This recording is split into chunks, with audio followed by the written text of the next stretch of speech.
আসসালামু আলাইকুম। আজকে একটি সি ব্যান্ডের 4 ফিট ছাতায় সিগন্যাল ট্যাগ করলাম বগুড়ার রাখুবাইয়ের ডিশ।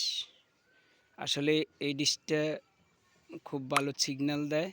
4 ফিট হিসাবে এটাতে অনেক ভালো কোয়ালিটি সিগন্যাল আছে, তাই আমরা এটা আজকে সেট আপ করলাম। বাংলা এবং হিন্দি চ্যানেল সহ মিলেই প্রায় 200 চ্যানেল। হ্যাঁ, কাস্টমারে 200 চ্যানেল উপভোগ করতে পারবে সি এবং কিউ ব্যান্ড ডিশে। এই ডিশটা ক্রয় করেছি বগুড়ার রাখুবাই থেকে। আপনারা যারা এই সি ব্যান্ড ডিশ বসাবেন তারা অবশ্যই এই ডিশটা বসালে আপনারা অনেক চ্যানেল উপভোগ করতে পারবেন। যোগাযোগ করবেন Manoharganj Harun LED TV service, Manoharganj উত্তর বাজার, কুমিল্লা। ওকে, ধন্যবাদ।